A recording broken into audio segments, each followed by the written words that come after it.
turn off the lights, like Oh, Levi. wow. That is literally like the movie Leprechaun now. Hello, everybody. We're still in the 20 seconds where I don't know if we're going live or not. It looks like we are. Hey, everybody. This is Skeeter Green, normally of Goddammit Zach with Zach Glazer, but he is with the most organized man in America, so of course they're not on time. Anyway, that's a funny pet peeve because I love that.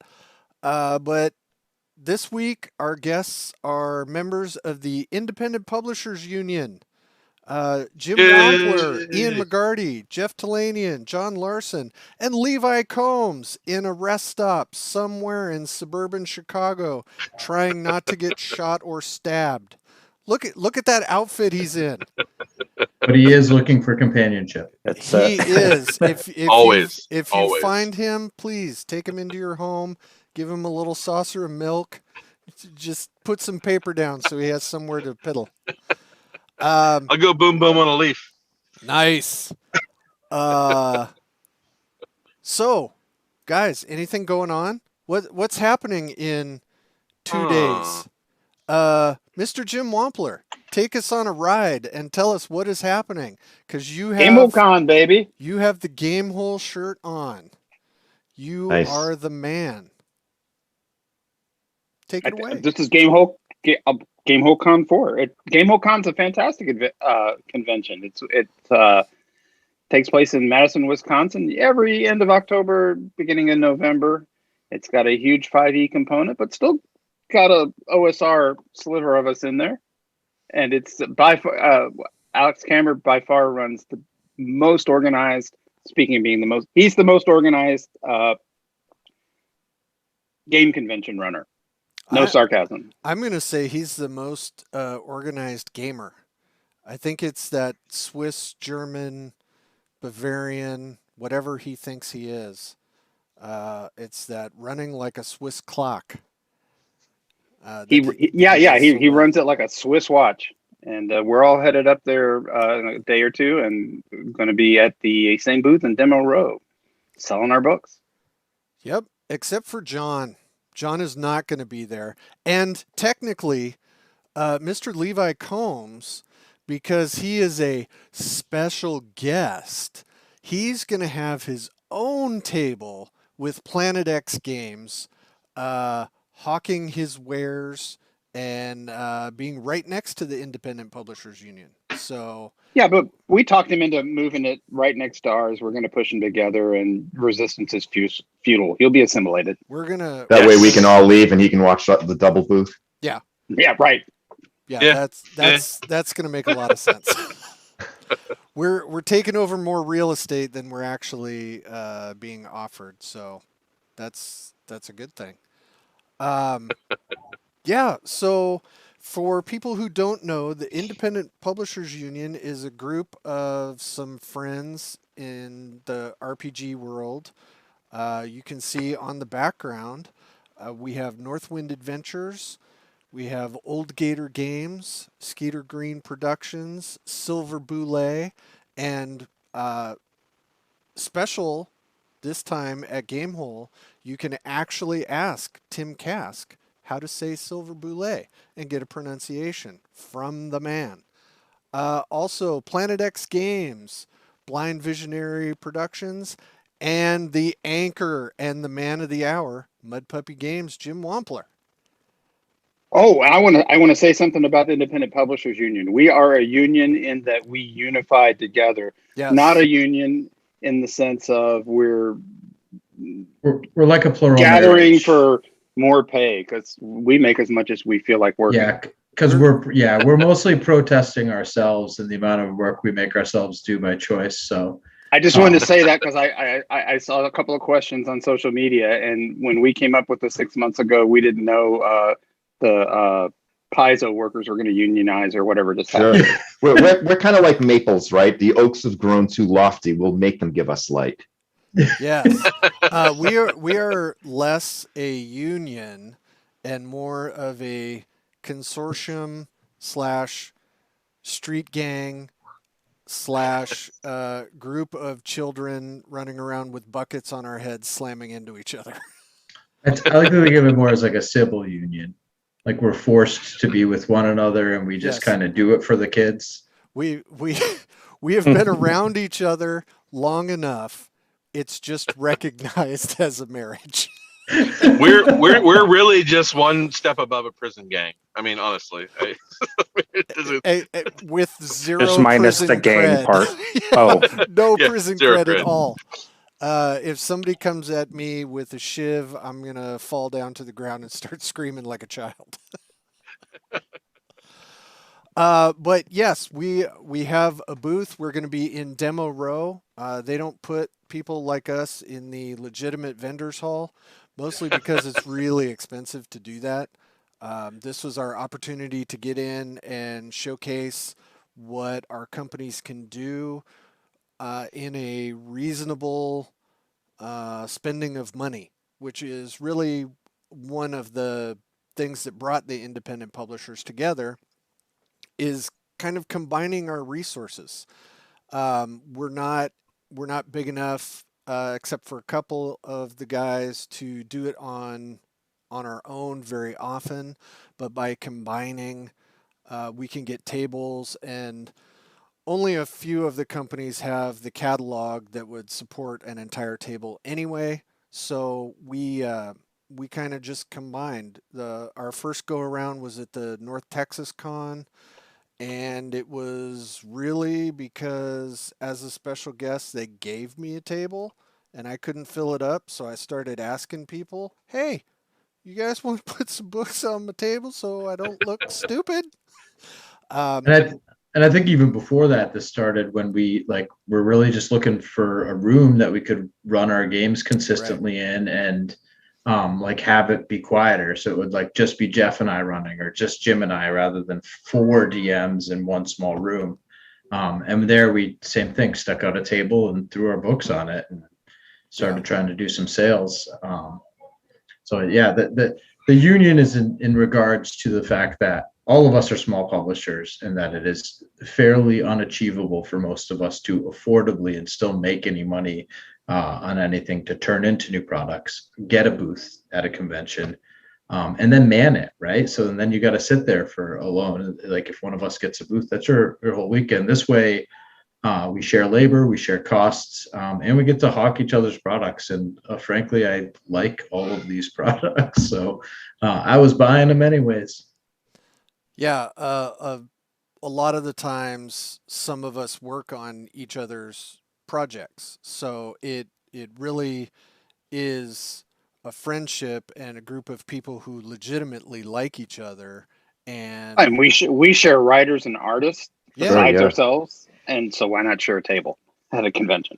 I think at this point, Del Tigler has done art for almost all of us, right? Yeah. Yeah. Not me. Hang on. How do you spell that? oh, he's fantastic. He hasn't you'll done like his art for stuff. me yet, but I've bought a couple of his pieces. Oh, that's funny. He's busy because Jeff has him working all the time.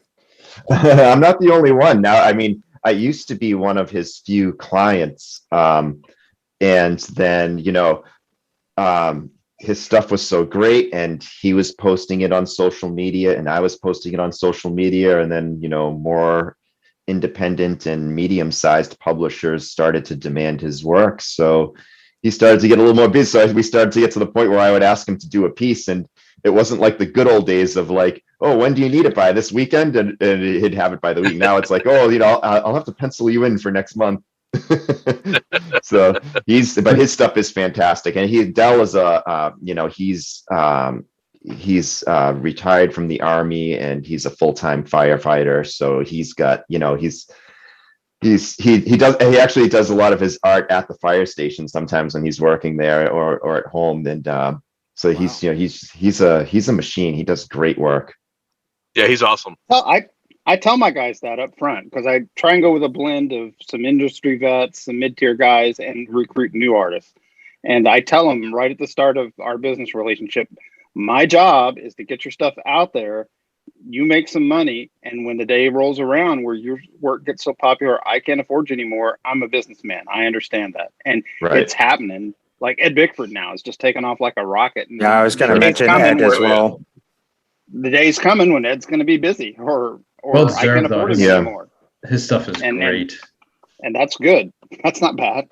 Well, yeah, and Ed came from Levi, I think, and also our brother Keelan Wonky.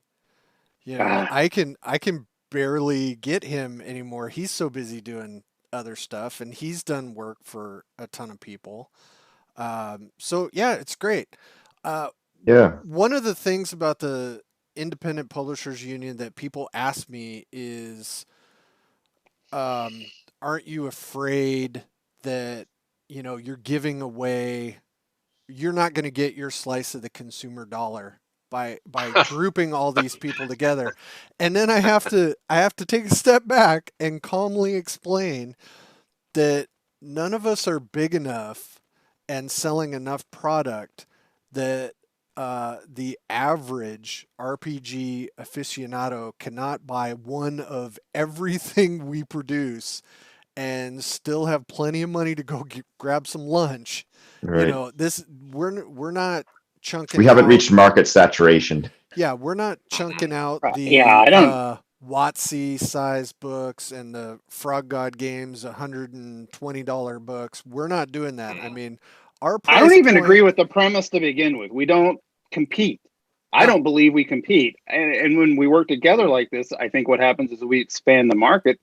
I don't want to talk out of school, but it's all public knowledge. I mean, I've heard people worry about, oh, my Kickstarter dropped and so just dropped one. But then I watch quality content, and Goodman Games dropped The Dying Earth within a week of Jeff's Hyperborea second edition.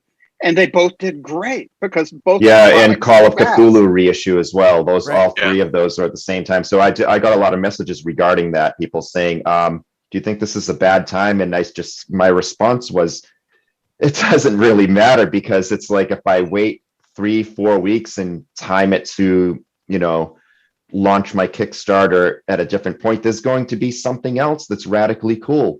Because there's such a plethora of awesome stuff being produced these days. I think we're really in a golden age of content creativity that's out there, because we have more at our disposal these days for, you know, layout software and through social media connections with artists and editors and writers. So it's so much more connectivity going on these days that we have the wherewithal to sort of make this stuff happen. So as a result of that, we're seeing so much cool stuff. Yeah, I actually got a cold call email from an artist in Italy that has seen some of this stuff, and she messaged me and said, "Hey, I'm available for this work if you're interested in it." And I went and looked at her portfolio, and it was amazing. Oh, and, good. And her pricing is right where it's accessible for Mhm. all of us. So yeah, it was Yeah. great. I think the more people see that small people can be supported by little groups and little cadres like ours, more people who are creative are going to be interested in jumping in. Like that Sure. little person that McGarty's got there. One of these days, she's going to do some art or layout or writing or something. Is that a Zoe? Is that a Zoe? She will be at Gamehole. Do you want to say hi? Awesome. Hey, kiddo. Hi, Zoe. Hello. All right, get to bed. All right. I'll Crack the grant whip, you man. that. I'll grant you that gamers are famously cheap bastards. I know I am one. I'm a cheap bastard. But most of what we produce is the same price as getting a pizza Sure. delivered to your house. There's plenty of market. And Yeah. if I could talk a little bit about why I got involved with the Independent Publishers Union, because I've gotten a lot of questions about why I would want to, you know, associate with a group of other publishers when I was, you know, clearly doing my own thing at conventions for years with the booth. So frankly, Yeah, I would like to know this too. so frankly, I had You kind of gotten- surprised me. I'm like, we got who? I got burnt out from running the booth, and unless I was going to hire a staff, which becomes, a whole other huge expenditure, because you're talking about airfare, hotel, and hours working. Unless I was going to do that, I was getting burnt out from the long hours of the booth. And what I really wanted to do at conventions going forward was to run more games, play more games, and rub elbows with my friends, not just fellow publishers, but fellow gamers from around the world. And so I sort of resigned myself to the fact that I'm just not going to do a booth anymore. I don't have the energy for it, and I want to do these other things. I want to connect with people in different ways. And I know I'll be losing money by not doing a booth, but this is what I would rather do going forward. So fast forward to North Texas this year, and I saw what you guys were doing, and I said, Eureka! This is how I can solve my problem, where I can still have some products that, I'm offering to people who want to pick up some Hyperborea stuff at a convention, and yet I can still do some booth hours and do all those other things that I just mentioned. So it's a perfect situation for me. So I was very appreciative and thankful when you guys accepted me into your little gang. Yeah, and this I can tell you why we did that if you're interested. Sure. It was strictly a case of he knows what he's doing. Maybe we can learn from him. Well, and this did actually come from a couple of years ago at TotalCon. I happened to be working in a booth right next to Jeff. I was taking my turn at the Frog God Games booth, just kind of hanging out, helping push some product. And Jeff literally asked me, he's like, "Hey, can you watch my booth so I can go get a sandwich?" Because Right, that's the way it was. Right. And I said, "For sure." And then I went over and sat at his booth and got And a couple of people. only cash sales until Jeff returned, right? Absolutely. Actually sold some product, got some people to come over, freaked them out as they were walking by, yelling at them, say, "Hey, come here, look at this stuff." They're like, "Oh my God." And, it turned into a couple of sales. But yeah, that's the part. We've all been friends, and Yep. we buy and support each other. And this was just a logical progression of exactly what Ian and Jeff were talking about.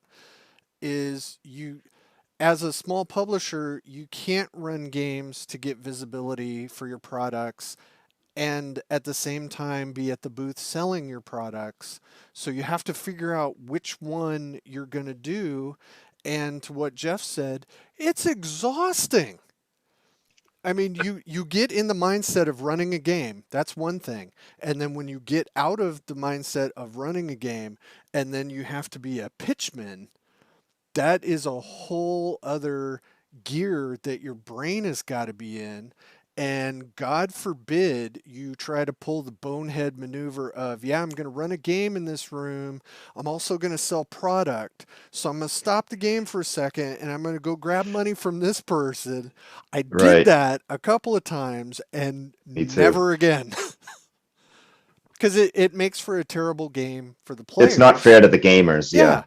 And you're not engaging with the people who want to buy your product, because I shouldn't say nobody. Very few people come up to a table, grab a book and say, "I want to buy this. I know everything about it. Here's my money. Transaction." No, they want to talk to you. Everybody wants a story. Right. So for the players in your game at that point, you're destroying any chance of immersion into the game setting that you had going, because now you're going, the DM just got up and he's going to pitch a sale. I think that's what I like the most about the idea of the Independent Publishers Union, is that we are our own best advocates, right? So like Jeffrey, you can sit at a booth and sell your stuff. Skeeter, you could sit at a booth and sell Frog God Game stuff, but it's very few people that can swap over to a different booth and sell someone else's stuff, because, they don't know enough about it. They don't, it's not their system. But like we all love Levi's stuff, right? We all love Skeeter's stuff. And so that's, I see Ian. Yeah, same. I'm only saying it because he's on the road. I'm trying to be nice. But I don't have anything. But that's it though, right? It's because we know each other's stuff and it's easy for us to sell it because we're passionate about it. We're passionate about our, the success of the people that we surround ourselves with. And that's what makes it such a cool thing. I've got something wrong in my head where I just am a failure at self-promotion face to face for my stuff, but I can't wait to push your guys' stuff on everybody. Because exactly what you're saying. I love everything everybody does. And we're the same. And we're the same with your stuff, Jim, where we want to, we want to see your stuff on the table and say, "Ooh, this is the coolest thing I've ever seen." Quick.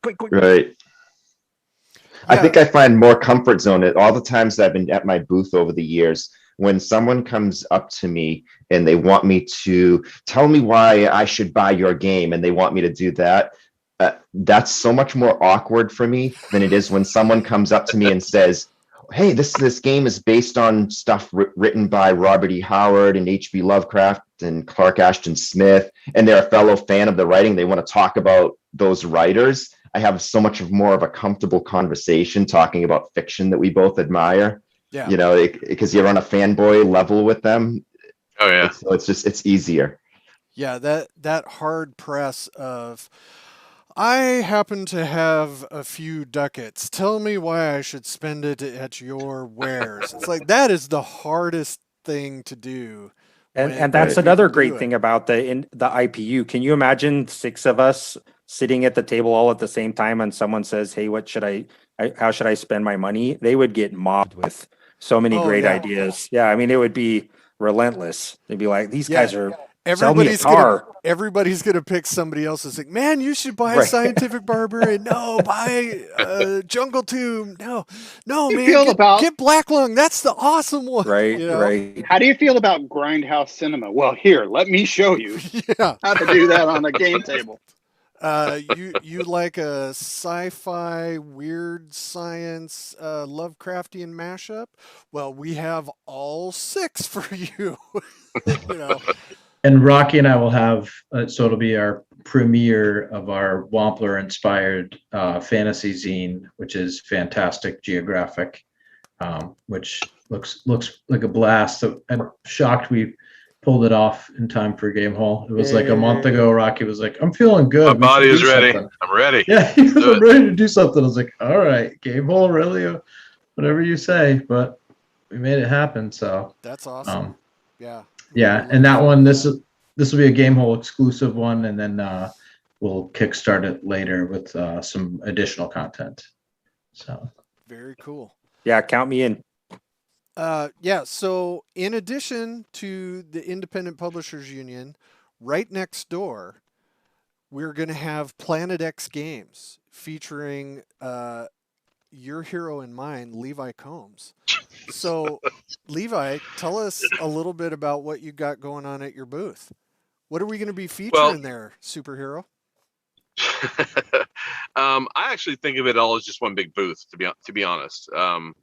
It's going to be me and you and all of us together. We've got all of our stuff. People are going to be popping in and out. Tim Kask is coming. I'm sure that Ala and Gay will be stopping by. I mean, all of our mutual friends and all of kind of our circle of people are going to be cycling in and out. And what I'm looking forward to even more than selling books and meeting people is just the good hang. So I really think it's going to be just a good time because we're all going. It was great at North Texas, but now we're kicking it up a notch. We got Wampler, we got Talanian, we got Tim's coming by. I mean, this is going to be a good time. There aren't any bad apples in this bunch. This is just good people, and everybody's gonna have an opportunity to relax and kind of just chill. And that guy. No, not that guy. It's gonna be a good time, man. And that's out of all of it, that's what I'm most stoked about is the hang. Yeah. I'm hoping we get enough traffic that we can even just grab some pickup games if there's enough of us at the booth to just pick some people up, run a couple hours. My primary concern is not spending every penny I make on buying your guys' crap.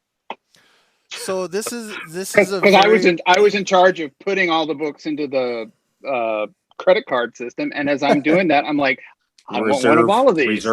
Reserve. Yeah. I want everything.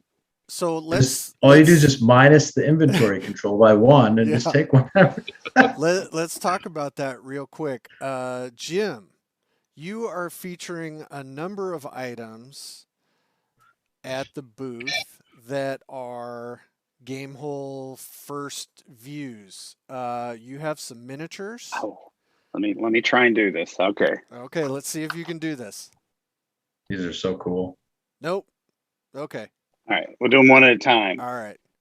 To coincide with the publication of John Peterson's book Game Wizards: The Epic Battle for Dungeons and Dragons, I was allowed to keep the rights to the miniatures I sculpted that were shot for the photo cover. So here they are. A glimpse into the inner workings right here. We're gonna get the Independent Publishers Union is not. He's gonna turn off his background, and we're gonna see some disassembled Mac PCs. There's going to be Gort in the background. Yeah. Well, welcome to my actual studio, which is just the workshop. At least you're not in a car. which is really kind of a 3D diagram of the disorganization of my brain. So we got Gary Gygax and Dave Arneson miniatures. Awesome. And look at that Ed Bickford art. Some sweet green glow-in-the-dark dice that come with their own little embroidered Mutant Murderer logo. Oh, that's nice. And those are radioactive dice. As Jim has posted in other places, they have the same radioactive level as a banana. So you're it's just physics. They once you charge them up, they emit photons, and every photon emitted adds to the assassin spin of your roll. Yeah. So we've got those. There's a number of Scientific Barbarian. If you are extremely late to the show and have not picked up Jim's zine, the Scientific Barbarian, there are going to be 3. Yeah, every issue that's out so far. 3 issues out, and a number of other books that Jim's got, and some comics, and some bookmarks. So... yeah. Geez. Oh yeah, free. There's free stuff. You don't even have to buy it. You can come get postcards. You can come get some buttons. Yeah, there's going to be some good stuff. Jeff. Yes, sir. Tell us some stuff you're going to feature at the booth. Okay, well, so as many of the Hyperborea fans know, the game rule system has been sold out for quite some time, and we recently kickstarted a 3rd edition of the game. So with that in mind, we don't have the complete rule books, but we have the player's manuals for the 2nd edition of the game, which will still be very useful to anyone who plays the game, because even though we have 1st edition, 2nd edition, 3rd edition, they're all backwards compatible. They're all like 95% compatible with each other. They're mostly just the new editions that come out, extra stuff added on, not stuff that radically changes the game rules. Like, say for instance, D&D 3rd edition to 4th edition, where the terminology was changed for what D&D was. So this is a lot more smooth in that regard. So in addition to having... Jeff, do the players' books have all 417 player character classes? 26, okay. Eater. Yeah, all right. I knew it was 26. Something like that. 26 archetypal characters. And they're all humans. Love it. And they're all humans, yes. Okay. So in addition to the players' manuals that we'll have, they will also have several adventure modules. I think we sent like 9 different modules for people to choose from, such as Forgotten Fane of the Coiled Goddess, Beneath the Comet, Mystery at Port Greeley, Ghost Ship of the Desert Dunes, The Sea Wolf's Daughter, Lost Treasure of Atlantis, Rats in the Walls. So this is just a whole bunch of adventures for people to choose from low-level stuff to high-level stuff. I definitely really good adventures. I've played like 4 of those myself. Nice. Probably some of them pieces with Jeff, and they're great adventures. Thank you. And Jeff's adventures convert on the fly to almost anything you already play. Yeah. If you're not a Hyperborea person. Sure. I got to get Yeah. Rats in the Walls because I've tried to buy it twice, and for some reason Jeff won't sell it to me, even though he I've has got- a whole. got two. Do you guys know Skeeter, James I've got two. Carpio? Sure. No, James Carpio. Yeah, he once told me that he ran Rats in the Walls using the Doctor Who system, that he made it a Doctor Who scenario. Oh, I'm like, wow, that that's would be pretty awesome. fascinating. Nice. That would be great. Levi, what are you bringing to the yard? Lots of modules, lots of zines. So I'll have all 4 of my adventure modules there. Names like An Occurrence at Howling Crater, Escape from Skullcano Island. I'm gonna have let's see here, 4 zines. That's from another booth, John. The first 3 issues of the Phylactery and Magic and Shit, which was my Zine Quest entry this year. And then I've got a limited selection of 50 blacklight posters with that beautiful artwork by Ed Bickford from the cover of Phylactery 1. And they're really high, they're not cheap. They're really high quality posters. They're very sturdy. And we went the extra mile on them to get all the little bells and whistles. So, when you look at them, because they're glow in the dark and blacklight posters, so you get that extra added effect under a blacklight. It's pretty sweet. And there's only 50 of those, 49 because I kept one at home. But are we going to be terrified when we put these posters under a blacklight? Is this going to look like a Pollock painting? Like a CSI Is ready this to go. Are there going to be weird, unidentifiable shapes? Dun, dun, dun. Let's hope not. Yeah, let's hope not.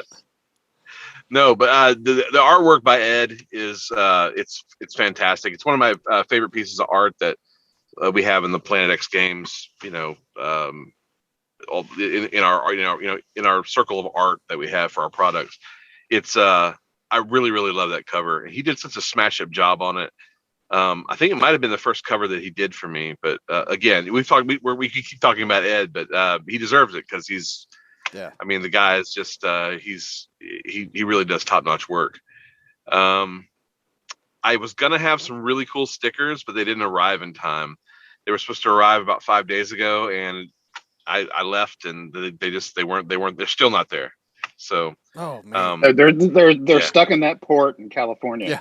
Yeah, somewhere. Yeah, they're stuck somewhere, but so that sucks. But otherwise, it's a healthy little nibble of Planet X products.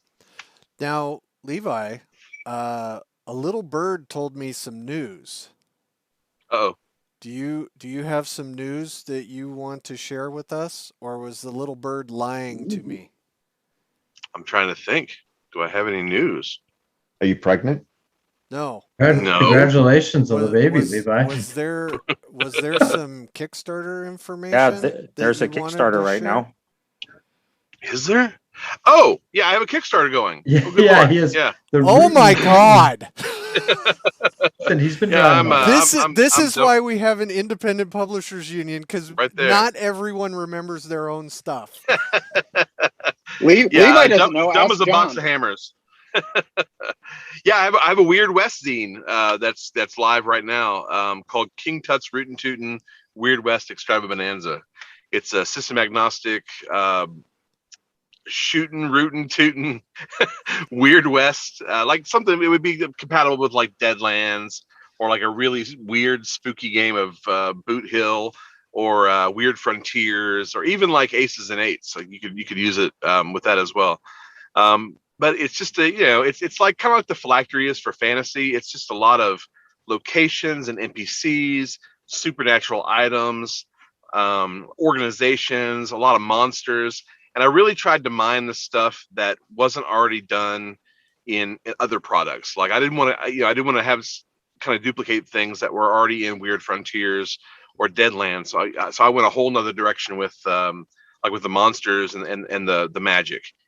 It is system agnostic. So these it's you're not going to find a whole lot of charts and a whole lot of hard stats for things. You'll find some guides for power levels. But it's like Hot Springs Island or any of that stuff that Jacob Hurst is doing with like the Dark of Hot Springs Island or Silent Titans and all that. It's more about idea generation and, hey, here's some cool places, some cool NPCs, and just a ton of ideas. And you can kind of run with that and insert those into your own Weird West games. And even if you don't have a Weird West games, it's just cool. It's like it's just kind of cool reading, to be honest. It's meant to generate a ton of ideas for your games. And I think it does its job. I know. So, And there's one of the adventures in that I want to run as a Scooby-Doo game. So stay tuned. Well, the great thing. Yeah, I mean, even if you're running Dungeon Crawl Classics or D&D, the Wild West is just a magic portal away, and off you go. Totally fits in there. No, Levi totally. told me about this, like, it seems like a year ago or even more. It was a little bit more than a year ago, yeah. Because there's a certain gunfighter in the shape of a sponge cake that I can't, for trademark purposes, give the name of. Can you do it? Listen, I'll just say that the adventure. The zine has 3 mini adventures: a kind of a low, a moderate, and a high level. So you have kind of a spread of scenarios there. And the low level one is called "The Town That Dreaded Cream Filling." I don't want to give too much away, but your players stumble out of the desert. They're heat exhaustion. They're on their last leg, and they stumble into this town, and things are not what they appear to be. And there is a sponge cake entity in the town. He's former sheriff that he might be past his expiration date, and he's gone bad. So is he or she a hostess of the town? Yeah, I mean, look, I mean, Twanky the Kid is a. I was gonna say, why can't we say it's not Fruit Pie the Magician? It's not King Ding Dong. But that's just and that sounds like, oh, it's going to be funny and whatnot, but the way it's played is very straightforward. The players don't really know. Did the players eat some peyote? Is this real? Are they just still suffering the effects of this heat exhaustion? What exactly is going on in this town? And that's just part of the, like I said, it's a low level adventure, so that's just part of the mystery that kind of feeds into it. But there's 2 more. There's one called the Chittering Lullaby of Father Locust, and then the high level one's called The Fistful of Draculas. So enjoy those. Very nice. That is fantastic. Zach. Hey, Zach. Hey. If I may indulge, one of the things that I wanted to mention was Robert E. Howard is often, cited as, basically the creator of sword and sorcery fiction, right? But he's also often credited as the creator of Weird West tales when he wrote The Horror from the Mound back in 1932, basically melding a horror story with a Western. It hadn't really been done before, and it's just another sort of subgenre that that he is behind. But I want to make sure I've got this straight. An adventure that's got Weird West, King Tut, and Twinkie the Kid in it. Can't go wrong with that. I mean, those are all elements that do constitute the zine. There's a lot more, but there's a lot in there. Stuff like that. You're the paragon of independent publishing, because we can't. Those aren't ideas you can pitch to Bill Webb, right? Or Watson, or whatever. No, please don't do that. I'm gonna help Zach. But we're independent publishers, so we do what we want. Damn right. Keep doing it. So, and as I mentioned, Silver Bullies will have Fantastic Geographic, and then I still have 18 physical copies of the charity zine Black Lung, which was to help pay for Rocky's lung cancer expenses. So feel free to purchase that. It benefits his family. It was all charity for that one. And we did find there's all kinds of good stuff in there. We did find out that Rocky is still cancer free, so yay!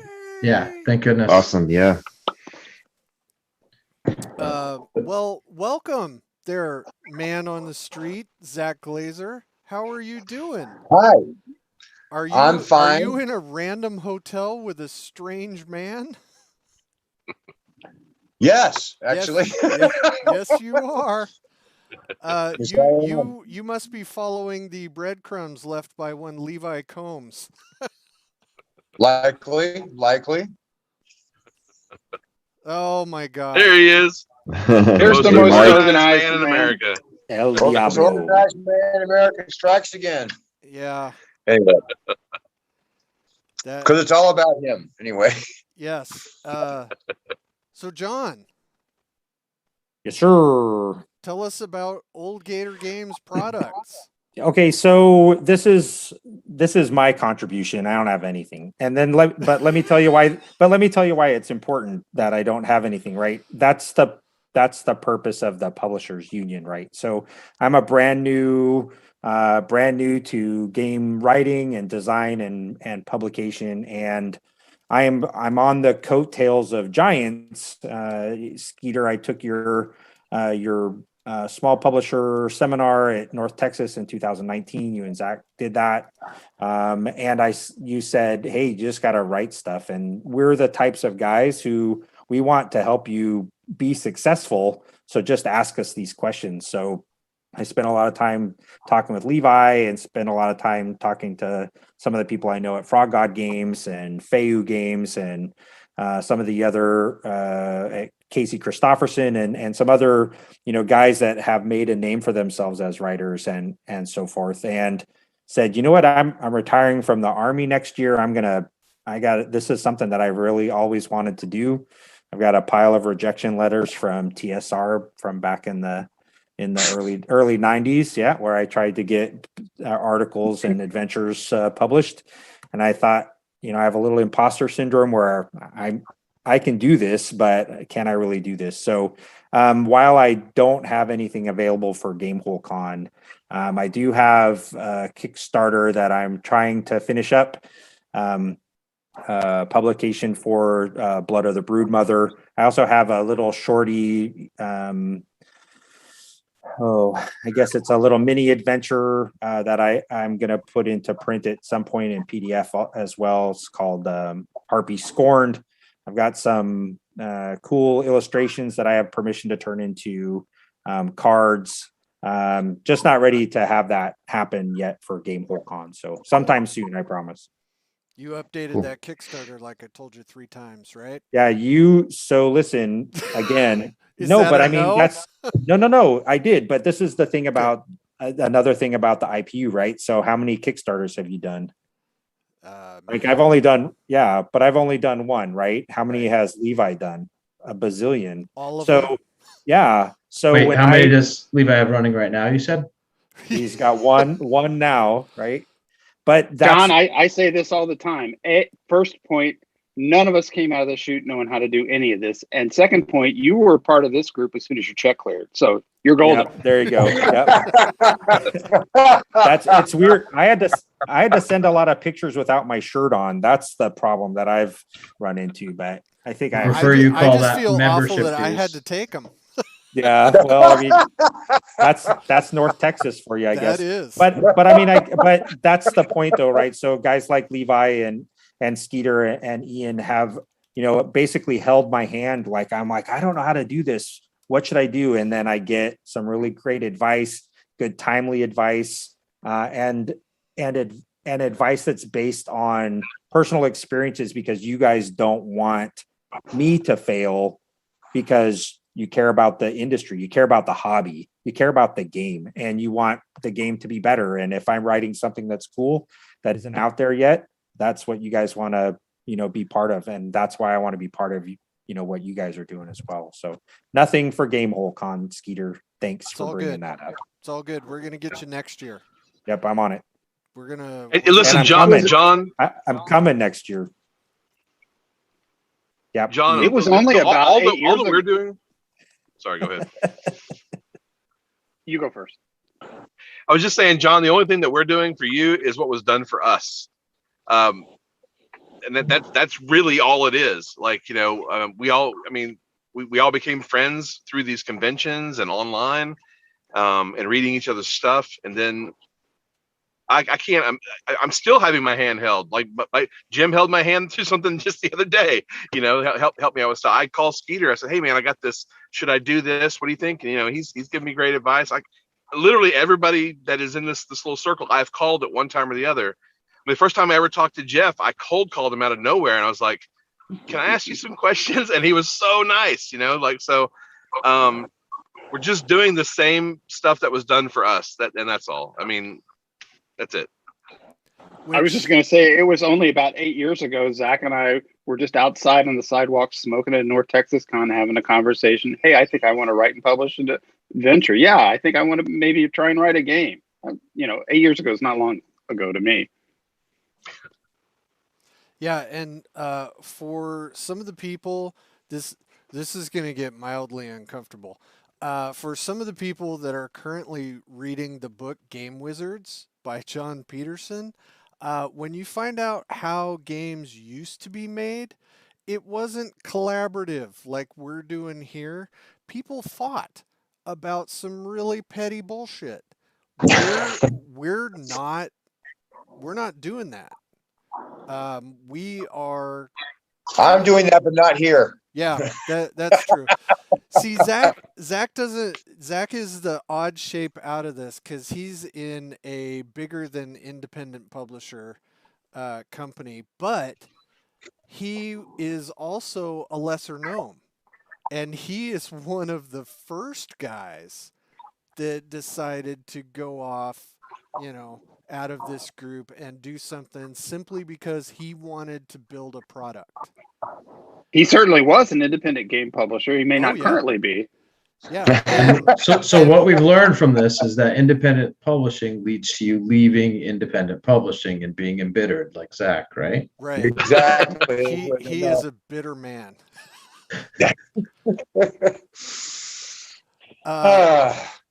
But no, that and to Ian's point, that kind of is the goal. I mean, I don't think I am ever going to be the next big thing of RPGs. But if I give somebody a break and they become the next big thing, that would be awesome for the mission hobby. complete. Yeah, I mean, I don't care. I do pretty good at my day job. I'm fine. You hear I that? do this because I want to. Do you hear that, Ed Bickford? When you're working for Heavy Metal Magazine, please still take our calls. Yeah, please, Ed, please. Well, occasionally send us postcards with art. He messaged me the other day, and it's like, John, I haven't heard from you in a long time, and I'm like, well, I think it's because you're super busy. And no, I'm so lonely. How come you're not? So I mean, I think we have to. I think he's still in our pocket for a little while anyway. Well, and I've told Ed a couple of things about getting his art out further, some other potential revenue streams that he kind of drug his feet about, and then he started doing, and then he was like, yeah, this is a pretty good idea. It's like, I know. Yeah, well, he puts up good stuff like the stock art. Check out Ed Bickford's stock art. He just put that stuff up. Through RPG, Ed and there's some really cool robots in there.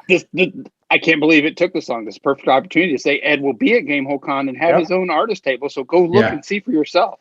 Buy some originals. He's so prolific. Yeah, he's fast and he's accurate and he takes direction really well and he anticipates and kind of I don't know, it's intuitive, right? So you're like, I don't really know what I want, and then he puts something out and you're like, oh yeah, that was it. That was exactly what I wanted. Well, I love his future stuff too. Is great, and he's done like some sci-fi stuff that's just it just feels great. It's like the curves of his lines, like it feels like something different but familiar. It's just really great work. And he'll sign your books at Gamehole. So when you're done at the Planet X table or the independent publishers table, walk right down the hall and go to Artist Row, and Ed will sign all your books. And get that black light poster signed. Yeah, that's right. And Ed does have small pieces that he sells at the show, so you can pick up a piece of original art. It's all very reasonable, and I say that right now. He may have changed everything. It may not at all be reasonable priced, and good for him if it's not. So Zach, since we've been talking for 50 minutes and you just decided to come by, tell us about your travails and your traveling with the most organized man in America. Well, right now I want to stare at him because he turned on the television with the volume on. And so he's not so much organized as he is Self-important. Well, he's organized. He's just also a narcissist, so it's okay. No. I know some of those. No, we spent yesterday just picking up. What we're trying to do is we're cleaning out. We had a storage set up in Wisconsin, so we were organizing the stuff for the Frog God booth and planning our time. And Mike and I do the auction on Saturday as well, and so we're getting the stuff together for that and just printing and trying to. We watched Alex get Mr. It's not really Organized Man America for all the bluster on the stuff on Organized Man America with Mike Badlow. Alex Cameron is the most organized man in America. And he's talking about how the auction room is. And he showed me a picture of the room for the auction, and it was really exciting. It's a bigger, new, exciting con again, because I've been to North Texas twice. But I haven't been to a larger con again, like back in the South. I didn't do Gen Con. And I was looking forward to seeing all my people there. I'm looking forward to, I think that everybody's thirsty. And hopefully that's going to provide some of the water we've needed for a while. And I'm looking forward to our seminar. And I'm going to talk about Frog ourselves on some other platform. No, but honestly, I'm looking forward to seeing everybody again. And I think it's going to be great to be. I think we've all been missing some mass-to-mass contact, and I'm looking forward to doing that. I'm looking forward to talking about games and being with gamers. That always refills my tank, man, because it feels at home and doing everything else. You're always, if you can run on empty for a while. I'm looking forward to it. It's great. And Zach brought up a great point. One of the precursors to the development of the Independent Publishers Union was Zach and I do a small publishers seminar. And this was kind of an extension of that because I've had all of the people here in those seminars, either behind the table or in the seats. We're going to do that on Thursday night. Is it Thursday night? Is it Friday night? I think it's Friday. Thank you, Jeff. I am the least organized man in gaming. It's Friday because it messed up our Brazilian steakhouse plan, Skeeter. Thanks a lot. know. Well, now we have to do that Saturday. Plus the fact that, yeah. So Friday from 7 to 9, we are going to do the small publisher seminar. And just for anybody who's interested that is listening to the show, this is not about becoming a freelancer. This is about becoming a small publisher just like us. There are a number of people, Elisa Teague, Monica Valentinelli, and a couple of other people that do freelancer help seminars. And please, those people know what they're talking about. Zach and I barely know what we're talking about. No, when it comes to freelancers, especially that's being a good freelancer is not I don't understand it. I've never done it. I've hired freelancers, but that's not the same experience. So if you're interested in that, please see theirs because it's great. Yeah, we'll talk about how to not screw up your Kickstarter so you can pay your freelancers. Yes, we will have that information. But there are definitely people who are more in tune and have their fingers on the pulse of how they're going to do that. Okay, we've got about 10 minutes. What does anybody want to talk about for the Independent Publishers Union before we sign off and let everybody get ready to pack to go to this convention? Levi, show of are hands. You safe? How many of us are packed? I am partially packed. I have to. I'm packed. You're I'm packed. My gaming stuff. You're in a hotel. Levi's 2/3 of the way there. I hope he's packed. Yeah, I got nothing packed. I still got 2 more days of work, and then. Yeah, Levi, if you can get to the Energy Center and put your jacket on some tables for us, that would be awesome. I think we have some sort of earmarked for us, but I don't think they can legitimately give us the tables yet. So I'll be there. I'll be there with bells on. We're looking for power outlets in the floor. Yeah, that would be great. I don't know if or, they have that. or a but- really long extension cord. Yeah. Yeah, I have a bunch of external batteries I'm bringing. Solar panels. Yeah. I think that's about it. Let's go once around the board. Jim Wampler, give us your last words. Oh, come have a good time. That was so I polite. mean, well, no, I'm with Zach. You know me, I have stress levels about being around large crowds, but they are completely being overcome by I haven't been to a game convention in 20 months. I need this. So come join us. Jeff Talanian. I think it's going to be great because for a lot of people, like some of us did manage to get to North Texas, and I do know that for people who are fans of the larger cons, that a fraction of the normal audience did attend Gen Con this year.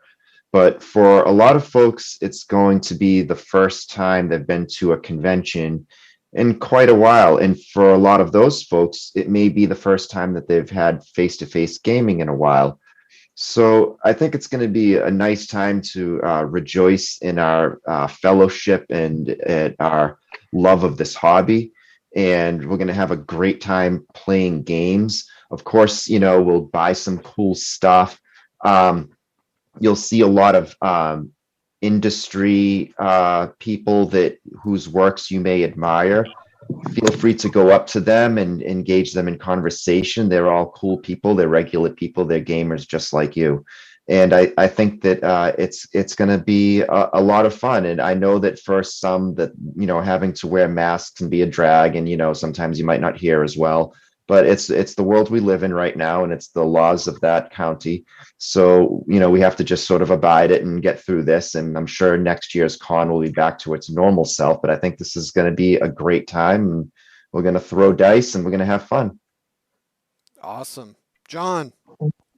Yeah, I'm super sad that I can't go, but just to kind of capitalize on, the audience, right? So if you have questions about what it takes to publish independently or to write, even though I have a very small amount of experience, we're mentors in a way, right? Because we have lessons learned, we have best practices, we have don't make the same mistake I made. So I like Skeeter puts out in his seminar, just reach out to somebody that's done it already, especially in this group. We're going to help you because we want you to succeed. Levi, in the alley of Chicago. Again.